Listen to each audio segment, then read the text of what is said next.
সকলকে জানাই আরেকটা অসহায় মানুষকে নিয়ে আবার আসলাম আপনাদের মাঝে। এর আগে আমরা অনেক ভিডিও করেছি, ভিডিওর মাধ্যমে আমরা কোনো সারা শব্দ কিছু পাই নাই।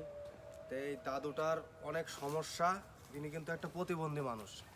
এই যে হ্যান্ডেল চালিত গাড়ি, এতে কিন্তু অনেক কষ্ট হয়, বুঝতে পেরেছেন? এতে অনেক কষ্ট হয়।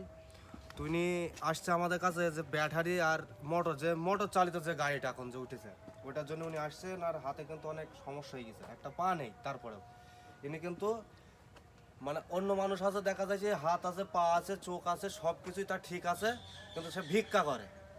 কিন্তু আমাদের এই দাদু কিন্তু সেই কাজটা করে না, কিন্তু সে পরিশ্রম করে কিন্তু সে চলাফেরা করে।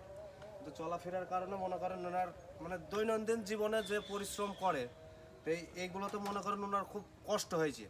তা আমাদের কাছে ফার্স্টে আসে যে একটা ব্যাটারি বা মোটরের একটা গাড়ি, মানে গাড়ি তার আছে, কিন্তু একটা ব্যাটারি যদি সেট করে দেওয়া যায় বা মোটরটা যদি সেট করে দেওয়া যায়, সে তার জীবনটা একটু হালকা হয় বা পরিশ্রম থেকে একটু বাঁচে।